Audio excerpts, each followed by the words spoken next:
हो गया।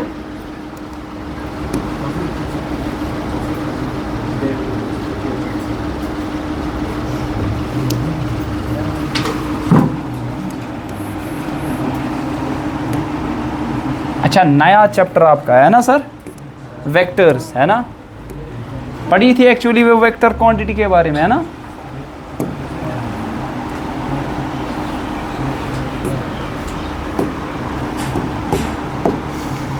सो नया चैप्टर है वेक्टर्स।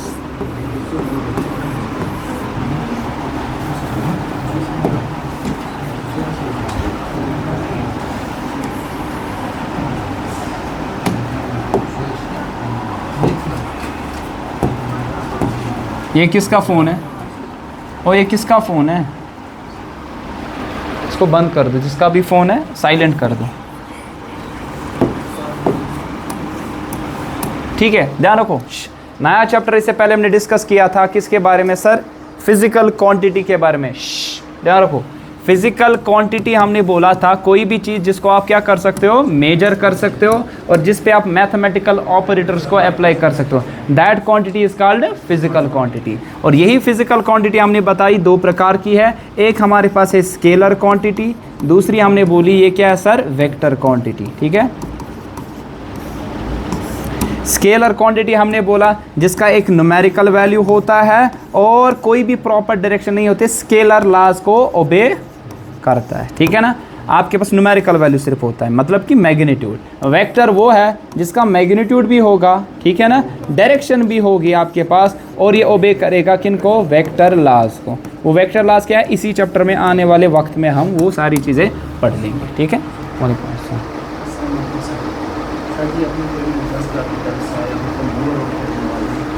तो 130 बच्चे पाने में मजबूरी लेकर आए हैं। अल्लाह ताला अपनी रोज़ी रिज़्क़ में बरकत फरमाएगा। कोई गरीब इलाका है हमारा, वो 1 महीने का 50,000 रुपये खर्चा रहा है।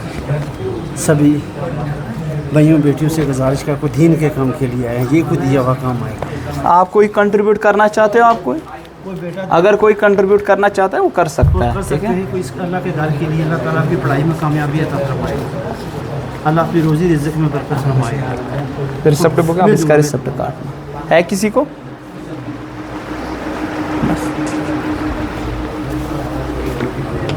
बस कीजिए,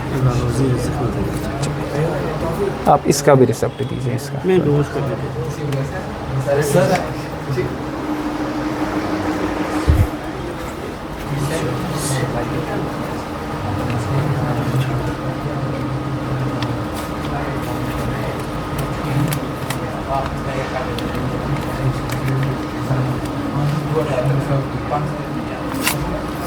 शुक्रिया आपने। चलिए ठीक है, कोई बात नहीं, चलिए ठीक।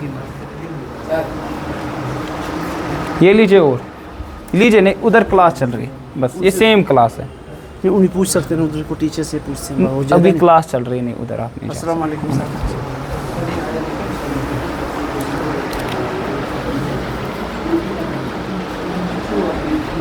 चलिए आगे बढ़ते हैं। सो वेक्टर हमारे पास क्या है? वेक्टर एक ऐसी क्वांटिटी हमारे पास है, एक तो मैग्नीट्यूड भी होगा, एक प्रॉपर डायरेक्शन भी होगी, और तीसरी चीज़ हमारे पास वेक्टर लॉज को ओबे करते हैं। वेक्टर लॉज को ये ओबे करते हैं, ठीक है ना। आई बात समझ? एग्जाम्पल के तौर पे हमने समझी थी सर, एग्जाम्पल के तौर पे हम समझ सकते हैं इसको। एग्जाम्पल दो, बताओ। फोर्स है ना सर। सपोज आपके पास एक बॉडी है, इसका कुछ मास m है, इस पे आपने इस डायरेक्शन में फोर्स दिया, ठीक है ना। मान लीजिए आपके पास यहाँ पे डिस्प्लेसमेंट आई 10 मीटर, आपने फोर्स दिया मान लीजिए 5 न्यूटन, 10 मीटर डिस्प्लेसमेंट। अगर यही फोर्स आप देते इस डायरेक्शन में, मान लीजिए 5 न्यूटन, क्या ये 10 मीटर इधर से डिस्प्लेस होता? नहीं, लेस देन 10 मीटर। सीधी सी बात है, ऑब्वियसली आप इसको धक्का दोगे इस डायरेक्शन में, आप इसको धक्का दोगे इस डायरेक्शन में, या लेट्स सपोज ये इस डायरेक्शन में फोर्स दूंगा 5 न्यूटन, कुछ डिस्प्लेस होगा लेट्स सपोज 10 मीटर, लेकिन यही फोर्स देते आप कोने साइड से एट सम एंगल, क्या बराबर 10 मीटर होता? नहीं सर। सो फर्क क्या थी? मैग्नीट्यूड तो दोनों केसेस में क्या था सर? सेम। डायरेक्शन का कंसेप्ट था, है ना सर। डायरेक्शन यहाँ पे बहुत ही इंपॉर्टेंट है वेक्टर क्वांटिटीज में। इसी तरह आपके पास वेलोसिटी एक वेक्टर क्वांटिटी, टॉर्क एक वेक्टर क्वांटिटी आपके पास है, प्रेशर एक वेक्टर क्वांटिटी आपके पास है। प्रेशर कैसे, देखो फॉर एग्जांपल अगर मैं क्या ला दूं, ये बेस्ट एग्जांपल, अगर मैं यहाँ से फोर्स दूं 10 न्यूटन इस एरिया पे, तो चुभेगा? हाँ चुभेगा, दर्द हो जाएगा। क्यों? ज़्यादा प्रेशर एक्सर्ट होगा। अब यहाँ से कर दूं, कितना भी फोर्स कर दूं अप्लाई, नहीं लगती है। रीज़न, छोटा आपके पास ये जो टिप है ना, ये कम एरिया पे सेम फोर्स अप्लाई करता है, तो जितना कम एरिया प्रेशर क्या होगा सर, ज़्यादा। ठीक है ना। तो इंपॉर्टेंट चीज़ ये भी आपके पास यहाँ पे है कि आपके पास डायरेक्शन कहाँ से आप क्या चीज़ अप्लाई यहाँ पे करते हो। ठीक है। अब ये जो वेक्टर है, आपने बोला चाहे कोई भी क्वांटिटी आपके पास हो, इसकी कैसे हम रिप्रेजेंटेशन करते हैं, इसकी रिप्रेजेंटेशन कैसे करते हैं, किसकी सर, वेक्टर की। Sir vector it is represented by, अगर मेरे पास लेट्स सपोज फोर्स है, 50 न्यूटन फोर्स देना है मुझे, इसको अगर रिप्रेजेंट करना होगा ग्राफिकली मुझे, तो मैं एक स्ट्रेट लाइन को ड्रा करता हूं। जो स्ट्रेट लाइन, इसकी लेंथ जो होगी वो डिटरमाइन करेगा उस वेक्टर का मैग्नीट्यूड कितना होगा। मान लीजिए ये वेक्टर है फोर्स, क्या है सर, इसका 50 न्यूटन आपके पास यहाँ पे क्या है, मैग्नीट्यूड। तो मैं क्या कर दूंगा, एक लाइन को ड्रा कर दूंगा, और वो लाइन का जो मैग्नीट्यूड आपके पास होगा वो इसका magnitude that is the 50 Newton को यहाँ पे क्या करेगा, सिग्निफाई कर लेगा। और अगर ये वेक्टर है तो इसकी डायरेक्शन भी होगी। मैं यहाँ पे एक एरो डालता हूँ, एक एरो, यहाँ पे हम एक एरो डालते हैं। What this arrow represents? This arrow, this is the head and it represents what? It represents the direction. ये आपको एक प्रॉपर डायरेक्शन देता है एक वेक्टर। ठीक है। तो ये आपके पास जो लाइन है ना, इसकी जो लेंथ, ये क्या रिप्रेजेंट करता है, magnitude of A vector quantity. और जो आपके पास ये एरो, ये क्या सिग्निफाई करता है यहाँ पे, direction of this vector quantity. Force इस डायरेक्शन में दिया, ये एरो आप इस डायरेक्शन में बना रहे हो, फोर्स इस डायरेक्शन में दिया, एरो देखो इस डायरेक्शन में बना रहे हो। तो डायरेक्शन इंपॉर्टेंट है एक वेक्टर के लिए, दो वाइल मैग्नीट्यूड भी सेम हो, लेकिन अगर डायरेक्शन डिफरेंट हुई, दोनों वेक्टर्स डिफरेंट हो गए। आई बात मेरे से? हाँ ऐसा हो सकता है दोनों सेम फिजिकल क्वांटिटी हो, लेकिन दोनों सेम वेक्टर्स कभी भी नहीं हो सकते हैं। 5 न्यूटन 5 न्यूटन, बट डायरेक्शन क्या है सर, डिफरेंट। ये इस डायरेक्शन में, ये वाली इस डायरेक्शन में। ठीक है। क्वांटिटी सेम है, फोर्स मैग्नीट्यूड सेम है, डायरेक्शन डिफरेंट यहाँ पे। ठीक है ना। सो मैं क्या कहूँ, ये जो आपके पास लेट्स सपोज इस वेक्टर को ए लिखेंगे, वेक्टर क्वांटिटी को जब भी रिप्रेजेंट करना होगा आपके पास, आप यहाँ पे एक एरो डालते हो उस क्वांटिटी पे। ठीक है ना। इट मीन्स कि ए जो आपके पास, ये कौन सी क्वांटिटी है सर, वेक्टर क्वांटिटी। और यहाँ से यहाँ तक जो आपके पास लेंथ आएगी, ये इसका मैग्नीट्यूड आएगा। ऐसे लिखते हैं मॉड। मॉड का मतलब यहाँ पे क्या होता है सर, ये इसका मैग्नीट्यूड। अगर मैंने खाली ए वेक्टर लिखा तो ये वेक्टर क्वांटिटी। अगर मैंने दो दीवारें बना दी, ऐसे लिखा, इट मीन्स ये इसका क्या है सर, मैग्नीट्यूड। मतलब अगर मैं ऐसे लिखूँ फोर्स डायरेक्शन के साथ, अगर मैं ऐसे लिखूँ, ये सिर्फ मैग्नीट्यूड इसका होगा। अगर मैं ऐसे लिखूँ वेलोसिटी डायरेक्शन के साथ, अगर मैं खाली लिखूं तो ये इसका मैग्नीट्यूड। इस तरह अगर मैं ए लिखूं, ये वेक्टर, अगर खाली लिखूं तो ये इसका मैग्नीट्यूड होगा आपके पास। या ऐसे लिखो, ये भी इसका मैग्नीट्यूड होगा। ठीक है। आई बात समझ? ठीक है। ये तो था ग्राफिकली, एक लाइन सेगमेंट जो इसका मैग्नीट्यूड रिप्रेजेंट करता है, और एक एरो जो इसका क्या रिप्रेजेंट करता है, डायरेक्शन। ये हेड है और ये क्या होगी सर, सीधी सी बात है, ये टेल होगी इसकी। ठीक है। अब मसला है मैथमेटिकली कैसे करें, ये तो मैंने डायग्रामेटिकली बता दिया। मैथमेटिकली एक वेक्टर को कैसे हम रिप्रेजेंट कर सकते हैं। सी मैथमेटिकली हम क्या करते हैं, एक वेक्टर अगर होगा लेट्स सपोज ए, इसके दो हिस्से हैं, एक मैग्नीट्यूड वाला पार्ट और दूसरा डायरेक्शन वाला पार्ट। और उस डायरेक्शन वाले पार्ट को हम कहते हैं यूनिट वेक्टर। क्या कहते हैं सर, यूनिट वेक्टर। समझा दूंगा सारा कुछ, मत लो टेंशन। ये आपके पास वेक्टर था, ये इसका मैग्नीट्यूड था, और ये आपके पास यूनिट वेक्टर है। ठीक है ना। सर बता दीजिए सारी चीज़ें, ये कहानी जो आपने यहाँ पे लिखी, ये कहानी कुछ ऐसी है। देखो ये वेक्टर है जिसका दोनों मैग्नीट्यूड है और डायरेक्शन। ये वाला मैग्नीट्यूड पार्ट है और ये वाला आपके पास डायरेक्शन वाला पार्ट। ये जो यूनिट वेक्टर होता क्या है सर, ये जो यूनिट वेक्टर, इसका जो मैग्नीट्यूड है वो यूनिटी। क्या है, मैग्नीट्यूड क्या है इसका सर, यूनिटी। यूनिटी का मतलब क्या है समझना। अगर आपके पास ये फोर्स है, क्या है सर, मैं क्या लिखूं, F, इसका magnitude into unit vector n cap. मान लीजिए इसका मैग्नीट्यूड है 50 न्यूटन, कितना sir, 50 n cap. So unit vector का वैल्यू कितना होगा, 1 न्यूटन होगा ना सर, होगा ना। यूनिटी का मतलब है वैल्यू 1 है। अब डिपेंड करता है ये क्वांटिटी क्या है, उसी हिसाब से इसका यूनिट भी उधर आ जाएगा। सपोज अगर ये डिस्प्लेसमेंट को रिप्रेजेंट करता है तो क्या आएगा 1 मीटर, अगर ये वेलोसिटी को रिप्रेजेंट करता है तो 1 मीटर पर सेकेंड, अगर ये फोर्स को रिप्रेजेंट करता है ये यूनिट वेक्टर उस क्वांटिटी के साथ है तो ये 1 न्यूटन, अगर ये रिप्रेजेंट करता है यहाँ पे प्रेशर को तो आप लिखोगे 1 पास्कल। तो इसका मैग्नीट्यूड हमेशा यूनिटी आने वाला है, मतलब 1 वैल्यू। अब वो 1 वैल्यू डिपेंड करता है क्वांटिटी क्या है, उसी हिसाब से आपके पास वो वैल्यू भी वहाँ पे स्पेसिफाई होगा। ठीक है, आई बात समझ? कल पेट से कसान बहुत सर से कसान, ठीक है? कन्फ्यूजन मत है किसी को? अरे बोल सकता है अगर किसी को कन्फ्यूजन, तेज मत हो रहा है। 50 न्यूटन, मैं तो जमानत 50 रुपये। देखो एक वेक्टर के 2 हिस्से होते हैं, एक वेक्टर के 2 हिस्से होते हैं, एक होता है इसका मैग्नीट्यूड वाला पार्ट, ठीक है ना, दूसरा इसका क्या होता है डायरेक्शन वाला पार्ट। अगर डायग्रामेटिकली इसमें बनूं, अगर डायग्रामेटिकली आपको बोलना होगा, आप बता दोगे लाइन जो है ये इसका मैग्नीट्यूड और जो एरो है इसका डायरेक्शन। अगर मैथमेटिकली सपोज कोई वेक्टर है, सपोज ये ए वेक्टर है, अगर मुझे मैथमेटिकली आप लिखोगे ए वेक्टर को 2 हिस्से हो गए, एक मैग्नीट्यूड ऐसे लिखते हो ए का मैग्नीट्यूड, या ऐसे लिखते हो 2 दीवारें ये मैग्नीट्यूड, इनटू डायरेक्शन जो है उसको हम क्या कहते हैं यूनिट वेक्टर। मैंने क्या लिखा एन कैप, एन कैप ये रिप्रेजेंटेशन है एक किसकी वेक्टर की, यूनिट वेक्टर की। अब ये यूनिट वेक्टर क्या होगा, मैंने कहा यूनिट वेक्टर वो वेक्टर है जिसका मैग्नीट्यूड कितना है सर, यूनिटी, यूनिटी का मतलब 1 है।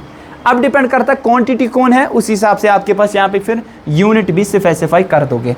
अगर ये रिप्रेजेंट करता है फोर्स को तो ये 1 न्यूटन होगा, अगर ये रिप्रेजेंट करता है यहाँ पे वेलोसिटी को तो 1 मीटर पर सेकेंड, अगर रिप्रेजेंट करेगा यहाँ पे प्रेशर को तो ये 1 पास्कल वहाँ पे होगा।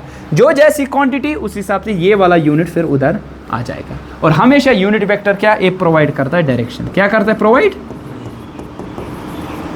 It provide direction to a vector, एक वेक्टर को डायरेक्शन प्रोवाइड करता है। ठीक है, अगर आपको निकालोगे ये किसके बराबर है, मैंने लिखा है एक वेक्टर है मैग्नीट्यूड इनटू डायरेक्शन, तो यूनिट वेक्टर किसके बराबर आएगा, vector by it is magnitude, है ना, आएगा ना इसी के बराबर, vector by it is magnitude. तो कोई भी यूनिट वेक्टर आप लिख सकते हो, कोई भी यूनिट वेक्टर, वेक्टर को डिवाइड करो इसके मैग्नीट्यूड के साथ, आपको हमेशा एक यूनिट वेक्टर निकलने वाला है। ठीक है, आई बात समझ, कोई कंफ्यूजन? ठीक है, तो आगे जाके सीखेंगे कैसे निकालते भी इसको, लेकिन फिलहाल के लिए डिफिनेशन थी। सो आपको बोला जाएगा what is a vector, a vector quantity is that quantity which has both magnitude as well as direction. So how you represent a vector, you represent a vector graphically by drawing a straight line. आपने एक straight line को draw किया, वो जो straight line है उसकी जो length है वो इसका मैग्नीट्यूड रिप्रेजेंट करेगा, और जो एरो डालोगे वो उसकी डायरेक्शन को रिप्रेजेंट करेगा। अब मैथमेटिकली कैसे बता देते हो, कोई भी वेक्टर जो होता है इसके 2 हिस्से हम लिखते हैं, that is the magnitude part, दूसरा डायरेक्शन वाला पार्ट। और जो ये डायरेक्शन वाला पार्ट है इसको हम क्या कहते हैं sir, unit vector. Unit vector के माने ये है कि इस वेक्टर का मैग्नीट्यूड कितना होगा सर, यूनिटी, मतलब 1 वैल्यू होगा। अब ये यूनिट वेक्टर किसके बराबर होता है, इस वेक्टर को डिवाइड करो उसके मैग्नीट्यूड के साथ, आपको ये यूनिट वेक्टर निकलेगा। ठीक है, आई बात समझ? सो आप बता दो, अगर मेरे पास कोई वेक्टर है z, तो क्या लिखोगे z वेक्टर को, इसका magnitude into unit vector n cap. अगर मेरे पास कोई वेक्टर है p, क्या लिखोगे, p का magnitude into unit vector n cap. अब किसी से भी लिखो, सपोज कोई लिखेगा ऐसे यूनिट वेक्टर, देखो ध्यान रखो, आपके पास कोई क्वांटिटी है y, वेक्टर क्वांटिटी, तो क्या लिखोगे y का मैग्नीट्यूड इंटू यूनिट, कोई लिखेगा ऐसे y कैप, फर्क पड़ेगा, नहीं पड़ेगा फर्क। अब किसी से भी यूनिट वेक्टर को डिनोट करो, लेकिन यूजुअली हम किससे डिनोट करते हैं, एन कैप से डिनोट करते हैं। यूजुअली आपने बुक्स में टीचर से यही सुना होगा। ठीक है, आई बात समझ, कोई गड़बड़? ठीक, अब ये तो हमने सीखा वेक्टर पहले क्या होता है। अब वेक्टर के कुछ टाइप्स हमारे पास है।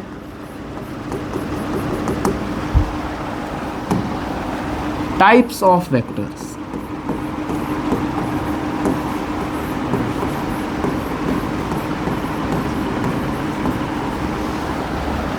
so we have types of vectors, vectors के हमारे पास types। पहला तो यही टाइप है, कौन सा बोलो, हाँ हाँ हाँ, बोलो, ठीक बोला, यूनिट वेक्टर, हाँ शाबाश, यूनिट वेक्टर। पहला टाइप तो यही है, that is a unit vector. So अभी तो डेफिनेशन दी sir, what is a unit vector, जिसका मैग्नीट्यूड कितना होगा सर, यूनिटी। सर जिसका मैग्नीट्यूड जो होगा वो होगा यूनिटी। यूनिटी का मतलब वैल्यू इसका 1 होगा, इसका वैल्यू 1 होगा, ठीक है ना, मैग्नीट्यूड के लिहाज से। और ये क्या करता है हमेशा, इट प्रोवाइड क्या करता है, direction to a vector. It provide direction to a vector, एक वेक्टर को डायरेक्शन प्रोवाइड करता है, ठीक है। ध्यान थे जो सर पूछना थोते तुलान थे जब पूर्व पट ख्याल, ये डायरेक्शन करता है प्रोवाइड वेक्टर को। तो कैसे डिनोट करते हैं यूनिट वेक्टर को, मैंने अभी बताया जनरल में एन कैप से डिनोट करते हैं, एन कैप से हम यूनिट वेक्टर को डिनोट करते हैं, ठीक है। गड़बड़ मच आई बात हम, चलिए हमारे पास 3 खास डायरेक्शन है, आपको मालूम है वो, शाबाश बताओ, 3 खास डायरेक्शन है, कौन कौन सी।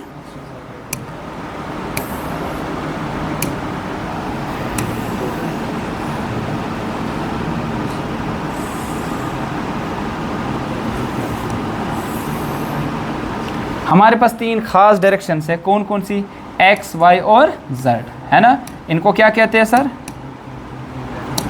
कार्टेशियन कोऑर्डिनेट एक्सिस, चुनापुर मुलाकचार पर कार्टेशियन बचपन से पढ़ के आए हो, कार्टेशियन कोऑर्डिनेट एक्सिस। इसको आप क्या लेते हो सर, ओरिजिन ओ, और ये एक्स एक्सिस, और ये लेट सपोज वाई एक्सिस, और ये मान लीजिए जेड। क्या जरूरी है ये एक्स वाई जेड है, नहीं, ये एक्स ये वाई ये जेड, या ये एक्स ये वाई ये z, hardly matters, no hard and soft rule. आपके लिए कुछ भी यहाँ पे मुश्किल वाली बात नहीं है, अगर इसको y, इसको z, इसको x लो, कोई परवाह नहीं, ठीक है। अब याद कैसे रखा है, x, y और z। अच्छा ना, प्लेन को मैं इसके करा डिनोट, प्लेन में हम ऐसे, ये x डैश, y और y डैश ऐसे करते हैं ना, वहाँ से आता है जी को x, को y, 3 मास्ते z। लेकिन ये ऐसे नहीं होती है, ऐसे होती है, आपको मालूम है ना, वो ये म्यूचुअली परपेंडिकुलर आपस में होते हैं, ठीक है। अगर आपको समझना है इसके लिए मैं थोड़ा समझा देता हूँ आपके लिए।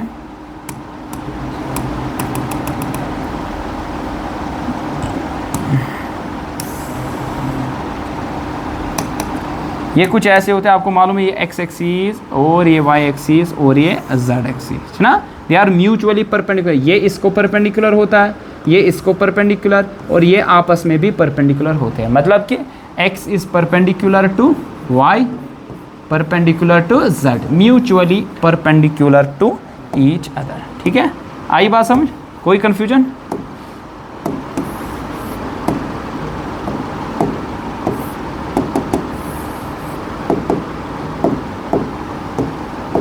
ठीक है।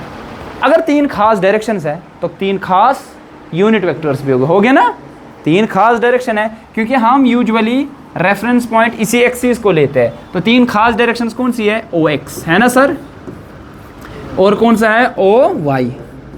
एक वेक्टर जेड एक्सिस में क्या लिखोगे, ओ जेड लिखोगे कि नहीं, ऐसे ही लिखोगे ना, क्योंकि आप बोलोगे मैं एक्स डायरेक्शन में गया तो आप बता दो कि एक्स डायरेक्शन। जब डायरेक्शन का कंसेप्ट आया तो वेक्टर का कंसेप्ट आता है। तो यहाँ प्रॉपर एक खास डायरेक्शन होगी, जितना भी वैल्यू आप यहाँ से लोगे उसके साथ एक स्पेसिफाई एक वेक्टर को करना पड़ेगा जो इसकी डायरेक्शन देगा। उस वेक्टर को हम यूनिट वेक्टर कहते हैं। एक्स डायरेक्शन में हमारे पास एक खास यूनिट वेक्टर है जो मेरा रिश्तेदार है आई कैप, और आपका भी रिश्तेदार होगा अब आज के बाद, जो कि जे कैप यहाँ से और यहाँ पे के कैप। सो क्या लिखेंगे ओ एक्स वेक्टर को, ओ एक्स का मैग्नीट्यूड, ओ एक्स का इंटू यूनिट वेक्टर क्या लिखोगे आई, आप एन कैप लिखो, हार्डली मैटर। अब खास डायरेक्शन है आई कैप इधर से, इसको क्या लिखोगे ओ वाई का मैग्नीट्यूड जे कैप, और इसको क्या लिखोगे ओ जेड का मैग्नीट्यूड इंटू के कैप। 3 खास डायरेक्शन, 3 खास यूनिट वेक्टर। और ये तीनों यूनिट वेक्टर की खासियत क्या है, इन सब का मैग्नीट्यूड कितना होगा, अरे बोलो यूनिटी, क्योंकि यूनिट वेक्टर का मैग्नीट्यूड यूनिटी होता है। और एक खासियत ये है, ये आपस में म्यूचुअली परपेंडिकुलर है। क्यों, क्योंकि 3 एक्सिस म्यूचुअली परपेंडिकुलर है, तो 3 यूनिट वेक्टर्स भी क्या हो गए sir, mutually perpendicular to each other. ठीक है, आई बात समझ, निंद्र में खसा, ठीक है, या बात समझ, कोई कंफ्यूजन, क्लियर छा हुआ था। ठीक है, तो ये कौन सा वेक्टर था हमारे पास यहाँ पे, यूनिट वेक्टर। ठीक है, सेकंड हमारे पास है जीरो वेक्टर। जीरो वेक्टर, सो कोई डिफाइन कर सकता है जीरो वेक्टर क्या होता है?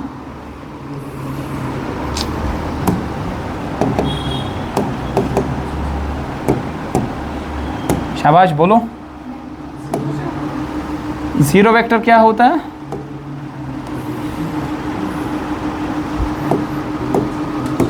जीरो मैग्नीट्यूड होगा। इसने बोला जीरो वेक्टर वो वेक्टर है, जिस तरह यूनिट वेक्टर आपने कहा वो वेक्टर है जिसका मैग्नीट्यूड यूनिटी होगा। जीरो वेक्टर आपके पास ऐसा वेक्टर है जिसका मैग्नीट्यूड क्या होगा? जीरो। तो क्या वेक्टर की क्या खासियत है, फिर कैसे रिप्रेजेंट करोगे? इसका मैग्नीट्यूड जो सर होगा वो होगा शून्य। सर इसकी कोई फिजिकल सिग्निफिकेंस है ही नहीं, क्योंकि इस चीज़ को आप ग्राफिकली नहीं दिखा सकते। क्या इसकी कोई फिजिकल सिग्निफिकेंस है? नहीं सर, इसकी कोई भी फिजिकल सिग्निफिकेंस नहीं है। तो किस लिए? हम जस्ट इसको मैथमेटिकल यूज़ के लिए लेते हैं। हम जस्ट इसको मैथमेटिकल यूज़ के लिए लेते हैं। फॉर एग्जांपल किसी भी नंबर को अगर मैं शून्य ऐड कर दूं, मतलब ज़ीरो ऐड कर दूं, फ़र्क पड़ेगा? नहीं पड़ेगा। इसी तरह किसी भी वेक्टर को आप ज़ीरो वेक्टर ऐड कर दो, फ़र्क कुछ नहीं पड़ने वाला है, वही वैसा का वैसा ही वो वेक्टर रहेगा। सो आप इसको शो नहीं कर सकते। ज़ीरो वेक्टर ज़ीरो मैग्नीट्यूड, तो ज़ीरो मैग्नीट्यूड कोई रिप्रेजेंट कर सकता है? नहीं कर सकता। सो आप इसको फिजिकली नहीं दिखा सकते, लेकिन मैथमेटिकली ऐड कर दो, फ़र्क नहीं पड़ने वाली है हमारे। ठीक है, आई बात समझ? इसी तरह तीसरा वेक्टर हमारे पास है लाइक वेक्टर्स। लाइक या इनको कहते हैं पैरेलल वेक्टर्स।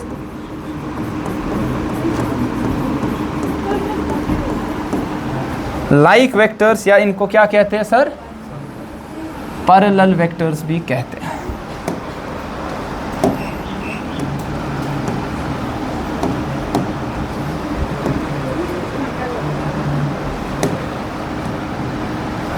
सो किन्हें कहते हैं लाइक वेक्टर्स? जो खुद को लाइक करते होगे। हाँ हाँ मैंने तो लिखा पैरेलल होगी। मतलब पैरेलल मतलब, शाबाश ठीक है, पैरेलल मतलब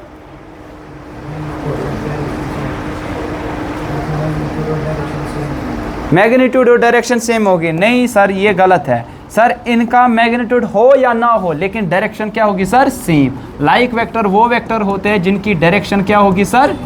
डायरेक्शन सेम है। डायरेक्शन कौन देता है? मैं देता हूं, है ना sir? Unit vector. So direction unit vector देता है, तो इनके यूनिट वेक्टर्स की डायरेक्शन भी क्या होगी सर? सेम। मैग्नीट्यूड सेम हो या ना हो हार्डली मैटर्स, लेकिन डायरेक्शन क्या होगी सर? यहाँ पे सेम होगी। सो कैसे रिप्रेजेंट करोगे? देखो ये एक वेक्टर है, ये दूसरा वेक्टर है।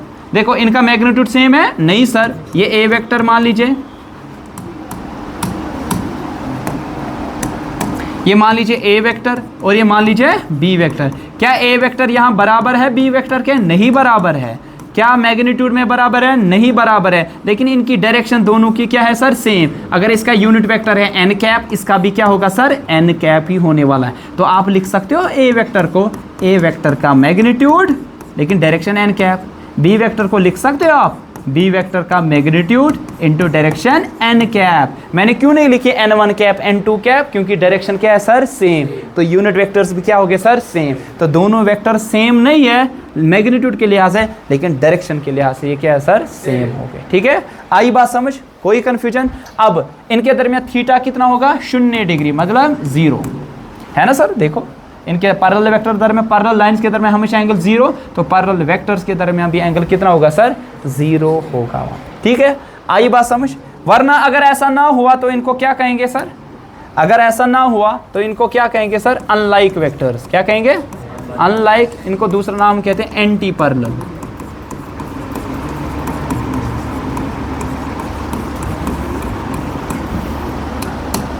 अनलाइक वेक्टर्स, या जिनको हम नाम देते हैं एंटी पैरेलल वेक्टर्स। सो क्या होते हैं अनलाइक वेक्टर्स या एंटी पैरेलल वेक्टर? वो वेक्टर्स जिनकी डायरेक्शन अपोजिट होगी। जिनकी डायरेक्शन क्या होगी? अपोजिट। अगर डायरेक्शन अपोजिट तो n1 कैप होगा negative times n2 cap. Negative मतलब उल्टा, है ना सर? यूनिट वेक्टर का मैग्नीट्यूड तो हमेशा यूनिट ही होगा, लेकिन डायरेक्शन के लिहाज से यहाँ क्या होगा सर? अपोज, क्योंकि डायरेक्शन यूनिट वेक्टर देते हैं। तो एंगल कितना होगा? 180 डिग्री होगा ना। सपोज ये एक वेक्टर है ए वेक्टर, दूसरा वेक्टर ये है ना सर? ये बी वेक्टर।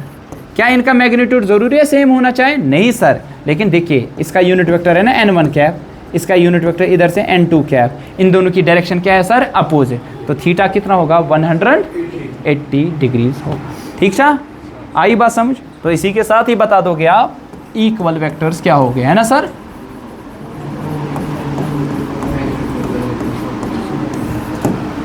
इक्वल वेक्टर्स क्या हो गए? सर को नॉक करो, बता दो इक्वल वेक्टर्स क्या हो गए? हाँ हाँ जो एक दूसरे के इक्वल हो गए। हाँ तो वही होते कौन है? शाबाश, इसने सही कहा सर, जिनका मैग्नीट्यूड भी सेम होगा और जिनकी डायरेक्शन भी सेम होगी।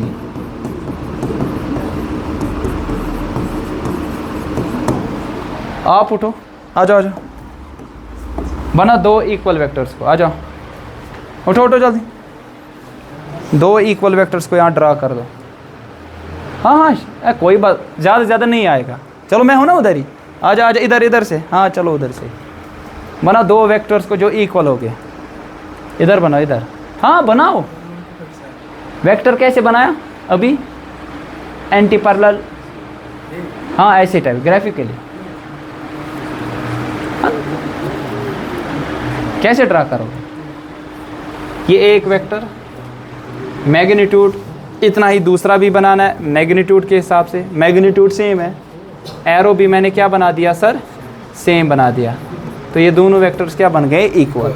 अगर ये ए वेक्टर है, ये वेक्टर हमारे पास बी वेक्टर है, इनकी डायरेक्शन एन कैप और ये एन कैप। अगर मैं बात करूं इनके मैग्नीट्यूड की, तो ए वेक्टर का मैग्नीट्यूड होगा बी वेक्टर के मैग्नीट्यूड, और इनकी डायरेक्शन भी क्या है सर? सेम। डायरेक्शन भी सेम, मैग्नीट्यूड भी सेम, दोनों वेक्टर्स बराबर हो गए। आवाज समझ?